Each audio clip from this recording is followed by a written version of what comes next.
Good morning all of you. हमारी जो last class हुई थी उसमें हमने स्पेशल टाइप का जो ट्रांसडक्शन था उस स्पेशल टाइप के ट्रांसडक्शन में लो फ्रीक्वेंसी ट्रांसड्यूसिंग लाइसेट्स को डिस्कस कर लिया था।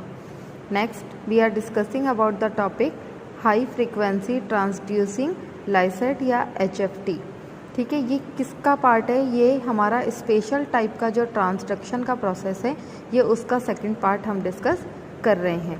देखिए, लो फ्रिक्वेंसी जो था हमारा LFT, उस LFT में क्या हो रहा था, एक बैक्टीरियल सेल जो थी वो लैम्डा फेज बैक्टीरियोफेज के साथ कनेक्ट हो रही थी। In this process one bacterial cell infected with normal phage genome plus उसके साथ डिफेक्टिव गैलेक्टोसाइजेज जीन या लैम्डा डी गैलेक्टोसाइजेज बैक्टीरियोफेज जो है वो ऐड हो रहा है। मींस जो हमारा LFT के अंदर लास्ट में जाकर के जो लैम्डा फेज डिफेक्टिव टाइप का जो हमारा बना हुआ था उसका जो इंटीग्रेशन हो रहा है वो किसके साथ में हो रहा है? एक बैक्टीरियल सेल के साथ में हो रहा है जिसमें ऑलरेडी एक नॉर्मल फेज जीनोम जो है वो प्रेजेंट है। मींस ये हमारा बैक्टीरियल सेल है और इस बैक्टीरियल सेल का ये DNA है, और जब किसी बैक्टीरियोफेज जो कि नॉर्मल टाइप का था उसने आकर के अपना DNA जो था वो यहाँ पर ट्रांसफ़र किया। तो इस तरीके से एक फॉर्म तो ये है जो कि बिफोर इंटीग्रेशन की है, और इसके साथ में किसका इंटीग्रेशन हो रहा है? एक ऐसे लैम्डा फेज बैक्टीरियोफेज का जिसके अंदर लैम्डा डी गैलेक्टोसाइजेज जो है वो जीन प्रेजेंट है, जो कि एक डिफेक्टिव टाइप का बैक्टीरिया है। तो इसमें ऑलरेडी एक जीनोम बैक्टीरियोफेज का प्रेजेंट है, एक बैक्टीरियल सेल का जीनोम है, और एक हमारे पास में डिफेक्टिव टाइप का बैक्टीरियोफेज यहाँ पर प्रेजेंट है जो लास्ट में LFT साइकिल के बना हुआ था। तो ये देखिए, ये है हमारा। इसको समझने से पहले एक चीज़ मैं आपको बताती हूँ कि LFT और HFT में बेसिक डिफरेंस क्या है। LFT में जो बैक्टीरियोफेज की इन्फेक्शन करने की कैपेसिटी थी उसकी फ्रीक्वेंसी बहुत कम थी, लेकिन यहाँ पर फ्रीक्वेंसी जो है वो बहुत ज़्यादा रहती है। 0.1 से 0.5 तक की इसकी फ्रीक्वेंसी रहती है। ये जो हमारा जीनोम है ये बैक्टीरियोफेज का इन्फेक्टिव टाइप का, जिसे हम कहते हैं डिफेक्टिव गैलेक्टोसाइजेज जीन के साथ जो प्रेजेंट है YDGAL। ठीक है, तो ये उसका जीनोम ऑर्गेनाइजेशन है। ये हमारा ALT साइट्स है। ALT is a binding site of any phase या बैक्टीरियोफेज। ठीक है, तो यहाँ पर ये जीनोम ऑर्गेनाइजेशन है जो कि डिफेक्टिव टाइप का है। ये क्या करता है? ये नॉर्मल टाइप के बैक्टीरियोफेज के साथ में एक्टिविटीज़ कर सकता है। अगर ये नॉर्मल टाइप के बैक्टीरियोफेज के साथ प्लस बैक्टीरियल सेल, तो ये है हमारा डिफेक्टिव टाइप का जो फेज़ है वो, ये हमारा नॉर्मल टाइप का फेज़, और ये क्या है? Bacterial cell. तो इन तीनों का कॉम्बिनेशन हो रहा है किसमें? हाई फ्रीक्वेंसी ट्रांसड्यूसिंग लाइसेट के अंदर। तो ये इस तरीके से जब ये ऐड होगा या इस तरीके से इंटीग्रेशन करेगा तो उसमें दो पॉसिबिलिटीज़ बन सकती है। हम पहले फर्स्ट पॉसिबिलिटी ये बनेगी और सेकंड पॉसिबिलिटीज़ ये हैं। देखिए, फर्स्ट पॉसिबिलिटी जो हमारे पास बन रही है जिसमें लैम्डा डिफेक्टिव टाइप का हमारा बैक्टीरियोफेज है, एक नॉर्मल टाइप का बैक्टीरियोफेज का जीनोम है, और ये जो है ये हमारा बैक्टीरियल सेल का जीनोम ऑर्गेनाइजेशन है जिसमें दो साइट्स प्रेजेंट हैं, एक तो गैलेक्टोसाइट्स और दूसरी है बायोटीन साइट्स। ये जो है ये क्या है? हमारे बाइंडिंग साइट्स हैं, और ये बाइंडिंग साइट्स बैक्टीरियल सेल की है, इसलिए ALT-B यहाँ पर बाइंडिंग साइट्स आर प्रेजेंट। जब ये इस तरीके से इंटीग्रेशन करता है तो आफ्टर इंटीग्रेशन क्या होगा? ये एक तरीके का डबल स्ट्रक्चर जो है हाइब्रिड फॉर्म उसका डेवलपमेंट कर लेगा, लेकिन ये जो हाइब्रिड फॉर्म बनेगी ये अनस्टेबल रहेगी। ये अनस्टेबल रहेगी, और जैसे ही हम इसको अल्ट्रावायलेट रेज से ट्रीट कराते हैं तो ये इस तरीके से 2 पार्ट्स में डिवाइड हो जाती है। देखिए, यहाँ पर इसका बाइंडिंग हुआ ALT साइट्स के साथ, ALT साइट्स एंड गैलेक्टोसाइट्स। देखिए, यहाँ बैक्टीरियल जो गैलेक्टोसाइट्स है उसको मैंने कैपिटल G से डिनोट किया है, और जो हमारे लैम्डा फेज की है उसमें मैंने स्मॉल g से डिनोट किया है। जैसे ही ये इंटीग्रेशन होता है, इंटीग्रेशन के बाद में एक हाइब्रिड स्ट्रक्चर का फॉर्मेशन होता है। तो ये जो हाइब्रिड स्ट्रक्चर बनेगी ये कैपिटल जी है, कैपिटल जी जो बैक्टीरियल का है। देन ये ALT साइट्स जो कि हमारे लैम्डा फेज नॉर्मल वाले की हैं, और ये हमारे डिफेक्टिव टाइप की ALT साइट्स हैं। ये हमारा बैक्टीरियल सेल का ALT साइट्स है। देन ये गैलेक्टोसाइटेस, ये हमारा डिफेक्टिव टाइप का, नॉर्मल टाइप का फेज का ALT साइट्स, और ये डिफेक्टिव टाइप का। देन ये जीनोम ऑर्गेनाइजेशन गैल साइट्स जो हैं वो जो कि लैम्डा फेज की हैं, और यहाँ पर ये बायोटीन तक। ये कंप्लीट जो है जीनोमिक स्ट्रक्चर का फॉर्मेशन होगा। इस जीनोमिक स्ट्रक्चर में दो पॉसिबिलिटीज़ हो सकती हैं, क्योंकि मैंने अभी बोला कि अल्ट्रावायलेट रेज जो रहती है, जैसे ही इसे ट्रीट किया जाता है अल्ट्रावायलेट रेज के ट्रीटमेंट से, ये दोनों फॉर्म्स जो हैं, ये कौन सी बन रही है फॉर्म, ये हाइब्रिड फॉर्म है। ठीक है, तो ये अनस्टेबल फॉर्म रहती है। केवल कुछ सेकंड्स के लिए ही इस तरीके के जीनोम का फॉर्मेशन होता है। जैसे ही अल्ट्रावायलेट रेज इस पर डाला, ये हाइब्रिड फॉर्म जो है वो सेपरेट हो जाती है। और जब ये सेपरेट होती है तो इसमें दो तरीके की पॉसिबिलिटीज़ होती हैं। एक तो बनता है डिफेक्टिव टाइप का हमारा बैक्टीरियोफेज, और एक बनता है हमारा नॉर्मल टाइप का बैक्टीरियोफेज। यहाँ पर ये दोनों ही किस तरीके का है, अनस्टेबल टाइप का ट्रांसडक्शन है, लेकिन इसकी फ्रीक्वेंसी जो रहती है वो बहुत हाई रहती है, इसीलिए इस साइकिल को हम HFT साइकिल बोलते हैं। तो ये तो है फर्स्ट पॉसिबिलिटी। सेकंड पॉसिबिलिटी वही डिफेक्टिव टाइप का हमारा जो बैक्टीरियोफेज है वो प्रेजेंट है, ये हमारा नॉर्मल टाइप का है, और ये हमारी बैक्टीरियल सेल का जो जीनोम ऑर्गेनाइजेशन है वो इस तरीके का प्रेजेंट है। इसके अंदर क्या होगा कि यहाँ पर जब इंटीग्रेशन होगा तो इंटीग्रेशन के बाद में जो ये जीनोमिक स्ट्रक्चर बन रही है वो genomic structure as it is maintain रहेगी, इसी तरीके से बनेगी। और इस तरीके से बनने पर जब हाइब्रिड फॉर्म आ रही होती है तो वो हाइब्रिड फॉर्म जो है वो हमारे पास में स्टेबल फॉर्म में रहती है, क्योंकि ALT साइट्स जो बाइंड हो रही है यहाँ पर वो ALT साइट्स के साथ ही डिफेक्टिव टाइप का ALT साइट्स भी बाइंड होता है। मतलब 1 ALT साइट्स बाइंड होगी, सेकेंड ALT साइट्स और थर्ड ALT साइट्स जो हैं ये आपस में बाइंडिंग करेगी, और जो जीनोमिक है वो गैल पर गैल, बायोटीन पर बायोटीन और ALT साइट्स पर ALT साइट्स का ही प्रेजेंट होगा। तो इस तरीके का जीनोम ऑर्गेनाइजेशन होगा। इंटीग्रेशन जो होगा इस तरीके का होगा, जिसे हम कहेंगे स्टेबल टाइप का ट्रांसडक्शन। पॉसिबिलिटीज़ दो डिफेक्टिव टाइप का है, एक नॉर्मल टाइप का बैक्टीरियोफेज है और एक बैक्टीरियल सेल है। यहाँ पर भी सेम प्रोसेस, लेकिन यहाँ पर ये अनस्टेबल ट्रांसडक्शन हो रहा है, क्योंकि हमने यहाँ जो हाइब्रिड बन रहा था वो सेपरेट हो जाता है, वो शॉर्ट टाइमिंग के लिए ही प्रेजेंट रहता है। और यहाँ पर क्या होगा कि ये जो ट्रांसडक्शन हो रहा है जिसमें ALT साइट्स जो हैं वो आपस में बाइंड होंगी, बाकी गैलेक्टोसाइट्स जो है वो आपस में बाइंड होंगी, और इस तरीके की जीनोम ऑर्गेनाइजेशन का डेवलपमेंट होगा। लेकिन यहाँ पर किस तरीके का ट्रांसडक्शन होगा, ये स्टेबल टाइप का ट्रांसडक्शन यहाँ पर डन होगा। देन ये था हमारा ट्रांसडक्शन का प्रोसेस। लास्ट जो बच रहा है हमारा, ट्रांसफॉर्मेशन कंप्लीट हो गया है, ट्रांसडक्शन कंप्लीट हो गया। नेक्स्ट जो है वो है हमारा कॉन्जुगेशन का प्रोसेस। कॉन्जुगेशन को हिंदी में बोला जाता है संयुग्मन की विधि। ये संयुग्मन की विधि जो होती है वो सबसे पहले किसने दी थी, इन 1946 जे लेडरबर्ग एंड एल टॉटम, ये दो साइंटिस्ट थे, इन्होंने इस कॉन्जुगेशन की प्रोसेस को डिस्क्राइब किया था, उसकी डिस्कवरी किया था। क्या बताया था उन्होंने इस प्रोसेस में, उन्होंने बताया था कि यहाँ पर सेल टू सेल कांटेक्ट होता है, एक कोशिका दूसरी कोशिका से आकर के जुड़ती है, एंड इज़ नेसेसरी, उनका जुड़ना आवश्यक होता है, and DNA is transfer from one cell to another, और एक कोशिका से दूसरी कोशिका में DNA का ट्रांसफ़र होता है इस कॉन्जुगेशन की प्रोसेस में।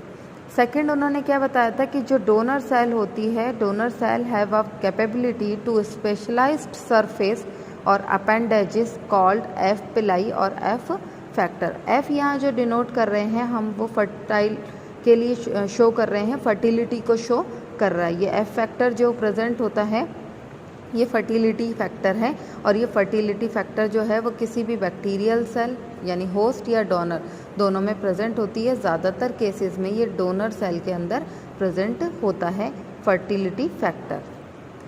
F factor is found in 2 states, यानी 2 अवस्थाओं में ये पाया जा सकता है एफ फैक्टर यानी फर्टिलिटी फैक्टर। एक तो है ऑटोनॉमस स्टेट और दूसरा है इंटीग्रेटेड स्टेट। नाम से ही पता चल रहा है ऑटोनॉमस मतलब जिसमें भी यानी डोनर से रेसिपिएंट के अंदर जब जाएगा तो ये क्या करेगा, इंडिपेंडेंटली रेप्लिकेट करेगा। रेप्लिकेशन गया है डोनर सेल के अंदर, इंटीग्रेशन नहीं करेगा, सीधे ही रेप्लिकेशन की प्रोसेस करने लग जाता है। तो डोनर से रेसिपिएंट तक जाने पर ये अपना इंडिपेंडेंटली रेप्लिकेशन प्रोसेस करता है, तो इस प्रोसेस को हम कहते हैं ऑटोनॉमस स्टेट। सेकंड है इंटीग्रेटेड स्टेट, मींस कि जब ये इंटीग्रेशन हो रहा है थ्रू कॉन्जुगेशन ट्यूब, तो वहाँ पर ये क्या करेगा, पहले डोनर का जो डीएनए है वो रेसिपिएंट के डीएनए से बाइंड होगा, इंटीग्रेट करेगा और आफ्टर इंटीग्रेशन वो रेप्लिकेट करेगा और अपनी मल्टीपल कॉपीज़ अपने जीनोम की बना लेगा। तो ये कहलाता है हमारा इंटीग्रेटेड स्टेट। किसके लिए हम बता रहे हैं, एफ फैक्टर के लिए बता रहे हैं। और एफ फैक्टर मीन्स हमारा फर्टिलिटी फैक्टर जो कि किसी भी होस्ट या डोनर सेल में प्रेजेंट होता है। अब जब इस तरीके की कॉन्जुगेशन की प्रोसेस होती है तो वहाँ पर कुछ पॉसिबिलिटीज़ हो सकती हैं, कुछ संभावनाएं हो सकती है। देखिए, सबसे पहली संभावना है कि एफ प्लाज्मिड ट्रांसफ़र, यानी एफ फैक्टर जो है उसका ट्रांसफ़र होना चाहिए। यहाँ पर आपको ये रेड कलर का जो ट्यूब लाइक स्ट्रक्चर दिखाई दे रही है, इसे हम कहते हैं सेक्स पिलाई। जिसके अंदर ये प्रेजेंट होती है वो एक तरीके से मेल की तरह ट्रीट करता है। जहाँ पर ये इस तरीके की ट्यूब लाइक स्ट्रक्चर बनी होती है जिसे हम सेक्स पिलाई कहते हैं, वो मेल की तरह या डोनर जो है उसकी तरह ये यहाँ पर अपने आप को परफॉर्म करवाता है। और एफ नेगेटिव जो है वो फीमेल स्ट्रैंड के लिए हम यूज़ करते हैं, यहाँ पर सेक्स पिलाई जो है वो प्रेजेंट नहीं होती। तो ये एफ स्ट्रैंड जो है जिसमें सेक्स पिलाई प्रेजेंट है वो डोनर की तरह बिहेव करती है और एफ नेगेटिव जो है वो फीमेल की तरह रेसिपिएंट की तरह बिहेव करती है। ये सेक्स पिलाई जो है यही हेल्प करती है एक ट्यूब बनाने में, और वो ट्यूब जो होती है उसे हम कहते हैं कॉन्जुगेशन ट्यूब। ये कॉन्जुगेशन ट्यूब क्या करती है, डोनर को रेसिपिएंट से जोड़ने का काम करती है और जीनोम के ट्रांसफ़र के लिए रिस्पॉन्सिबल होती है। तो जब एफ पॉजिटिव एफ नेगेटिव यानी मेल और फीमेल स्ट्रैंड है, एफ नेगेटिव स्ट्रैंड और एफ पॉजिटिव स्ट्रैंड आपस में बाइंड होते हैं थ्रू कॉन्जुगेशन ट्यूब, तो एफ पॉजिटिव का जीनोम जो है वो इस कॉन्जुगेशन ट्यूब के थ्रू यहाँ पर एफ नेगेटिव तक या रेसिपिएंट सेल तक ट्रांसफ़र होता है। जब ये यहाँ पर ट्रांसफ़र हो रहा है तो यहाँ पर इसका एक स्पेशल कैरेक्टर है कि एफ पॉजिटिव एफ नेगेटिव के साथ, देखिए यहाँ टाइप मैंने बता रखा है, एफ पॉजिटिव अगर एफ नेगेटिव के साथ बाइंड होता है तो उसका रिज़ल्ट ये रहेगा, क्योंकि ये ऑटोनॉमस स्टेट है तो ये कंप्लीट जो यहाँ पर रेसिपिएंट और डोनर की सेल बनेगी उनमें दोनों ही एफ पॉजिटिव टाइप के ही प्लाज्मिड का फॉर्मेशन होगा, दोनों ही एफ पॉजिटिव ही बनेंगे। क्यों? क्योंकि यहाँ पर जो एफ पॉजिटिव का जीनोम ट्रांसफ़र हो रहा था उसी ने क्या किया, आगे चल कर के रेप्लिकेशन का प्रोसेस किया और एफ नेगेटिव पर वो डोमिनेंट रहा, जिसके कारण दोनों ही जो यहाँ पर बन रहे हैं सेल्स वो दोनों ही एफ पॉजिटिव टाइप के बनेंगे। सेकेंड पॉसिबिलिटीज़, जब एफ पॉजिटिव जो है वो HFR में कन्वर्ट हो जाता है। HFR means high frequency fertility factor के अंदर कन्वर्ट हो जाता है। तो ये पॉसिबिलिटी कब होती है, जब एफ नेगेटिव जो कि फीमेल स्ट्रैंड की तरह वर्क करता है वो एफ पॉजिटिव जो यहाँ पर बने हैं आफ्टर रेप्लिकेशन जो बन रहे हैं वो उनके साथ कनेक्ट होता है। तो कनेक्ट होने के बाद में ये ऑटोनॉमस स्टेट से निकल करके इंटीग्रेटेड स्टेट के अंदर आ जाता है, और इंटीग्रेटेड स्टेट में आता है तो इन दोनों के जीनोम क्या होंगे, इंटीग्रेट करेंगे, आपस में जुड़ेंगे। इससे एक तरीके की स्पेशल स्ट्रक्चर का फॉर्मेशन होता है, इसे हम कहते हैं IS एलिमेंट्स।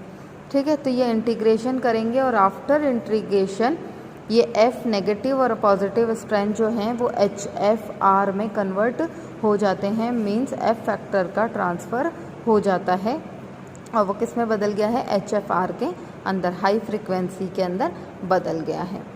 थर्ड स्टेज जो आती है देन उसमें क्या होता है, ये जो HFR बना है ये HFR transfer of host gene के अंदर ट्रांसफ़र होता है। देखिए ये HFR है वो मेल स्ट्रैंड की तरह, क्योंकि F पॉजिटिव से बना है, यहाँ पर हमारा सेक्स पिलाई प्रेजेंट है और ये सेक्स पिलाई किस में हेल्प करेगा, ये कॉन्जुगेशन ट्यूब को बनाने में मदद करेगा। तो ये HFR जो है F नेगेटिव स्ट्रैंड जो है उसके साथ जब बाइंड करता है थ्रू कॉन्जुगेशन ट्यूब। अब ये HFR कहाँ से बना है, ये इंटीग्रेटेड फॉर्म से बना है, इसलिए यहाँ पर ये थोड़ा सा डोमिनेंट होगा क्योंकि हाई फ्रिक्वेंसी को शो कर रहा है। तो ये यहाँ पर जो अपना जीनोम का ट्रांसफ़र करता है डोनर सेल से रेसिपिएंट सेल के अंदर, तो यहाँ पर जब जीनोम का ट्रांसफ़र हो रहा होता है तो वहाँ पर एक कंडीशन ये हो सकती है कि जीनोम के ट्रांसफ़र जब इस कॉन्जुगेशन ट्यूब से हो रहा था तो वो बीच में से ही कॉन्जुगेशन ट्यूब अगर ब्रेक हो जाए तो जीनोम का पार्शली ट्रांसफॉर्मेशन ही हो पाता है, कुछ पार्ट तो वहीं रह जाता है और कुछ पार्ट जो है वो डोनर सेल की तरफ, वो रेसिपिएंट सेल की तरफ ट्रांसफ़र हो जाता है। ये जो यहाँ पे मैंने ब्रेक डाउन किया है ये कॉन्जुगेशन ट्यूब का ब्रेक डाउन है जो एक्सीडेंटली ब्रेक डाउन हो सकती है।